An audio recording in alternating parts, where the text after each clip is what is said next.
दोस्तों, भारत के पड़ोसी देशों में चाइना और पाकिस्तान के साथ संबंध कभी भी लंबे समय तक अच्छे नहीं रहते हैं। इसीलिए इंडियन गवर्नमेंट अपने डिफेंस सेक्टर में इम्प्रूवमेंट करती रहती है। इंडियन एयरफोर्स अभी के टाइम में 4.5 जनरेशन के राफेल, तेजस और सुखोई 30 MKI जैसे फाइटर जेट का यूज करती है। वहीं चाइना 5th जनरेशन J-20 और पाकिस्तान JF-70 जैसे फाइटर जेट का यूज करता है। इसी को देखते हुए भारत सरकार इंडियन एयरफोर्स के जखीरे में 5th जनरेशन के advance and powerful fighter jet को शामिल करने जा रही है। इसके लिए सरकार ने बजट भी जारी कर दिया है। भारत की डिमांड को देखते हुए रसिया और अमेरिका की तरफ से ऑफर आया है, जिसमें अमेरिका के राष्ट्रपति डोनाल्ड ट्रंप ने अपने F-35 फाइटर जेट को इंडिया को बेचने की बात कही है। वहीं रसिया ने भी अपने Su-57 फाइटर जेट को इंडिया को खरीदने का ऑफर दिया है। इसके अलावा भारत खुद के 5th जनरेशन फाइटर जेट एमका पर भी काम कर रहा है, जिसको बनने में अभी 10 से 12 साल का समय लगेगा और 2035 से इसका प्रोडक्शन शुरू किया जाएगा। लेकिन फिलहाल भारत के पास दो ही ऑप्शन है, एक अमेरिका का F-35 और दूसरा रसिया का Su-57।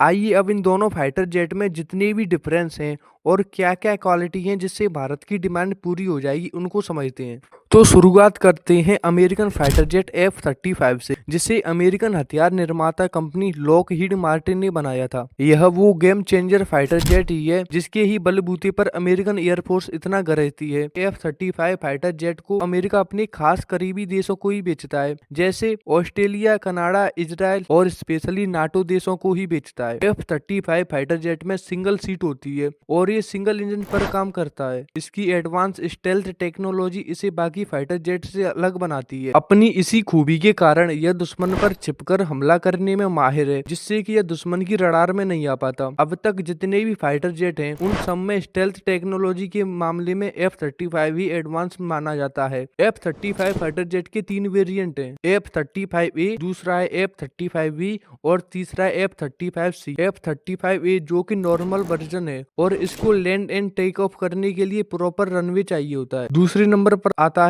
F-35B जो कि शॉर्ट टेक ऑफ और वर्टिकल लैंडिंग के लिए जाना जाता है। बात करें F-35C की, जो कि नेवी वेरिएंट होता है और ये एयरक्राफ्ट कैरियर पर तैनात किए जाते हैं और इनके अंदर नेवी के अकॉर्डिंग स्पेशल फीचर भी डाले जाते हैं। बात करें F-35 की टॉप स्पीड की, तो होती है 1.6 मैक और इनकी एक टाइम में कॉम्बैक्ट रेंज अप्रोक्स 1500 किलोमीटर होती है। और अब जानते हैं F-35 की प्राइस के बारे में। तो F-35 फाइटर जेट दुनिया के सबसे महंगे फाइटर जेटों में से एक है। इसके एक यूनिट की कीमत $80 मिलियन से $110 मिलियन तक होती है, जो कि इसके फीचर पर भी डिपेंड करती है। बात करें वॉर के एक्सपीरियंस की, तो इजराइल जैसे देश इसे ऑलरेडी वॉर में यूज कर चुके हैं। अब बात करते हैं Russian made Su-57 fighter jet के बारे में। इसको बनाने वाली रशियन कंपनी रोसोबोरोन एक्सपोर्ट है।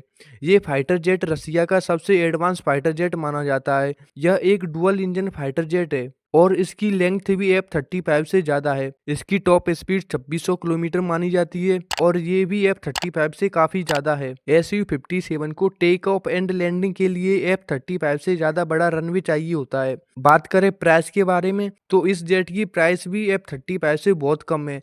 इसके एक यूनिट की कॉस्ट होती है $35 मिलियन से $14 मिलियन तक। इसकी ऑपरेटिंग कॉस्ट भी F-35 से काफी कम होती है। इसके अलावा इंडियन एयरफोर्स को Su-57 के लिए एक एडवांटेज ये भी है कि भारतीय वायुसेना लंबे समय से Russian fighter jet Sukhoi 30 MKI का यूज कर रही है, तो फीचर और एक्सपीरियंस को समझने में आसानी मिलेगी। साथ ही रसिया Su-57 की मैन्युफैक्चरिंग भी भारत में करने को राजी है। इन सब बातों में से एक बात तो साफ जाहिर होती है कि Su-57 एंड F-35 दोनों ही आपस में एक बड़े कंपटीटर हैं। अब इन दोनों में से किसे चूज करना है, ये तो इंडियन गवर्नमेंट और एयरफोर्स के ऊपर डिपेंड करता है कि वो किसे खरीदेंगे, क्योंकि भारत के संबंध दोनों देशों के साथ काफी बेहतर है। बट हर देश अपनी सुरक्षा और फायदे को फर्स्ट प्रायोरिटी देता है।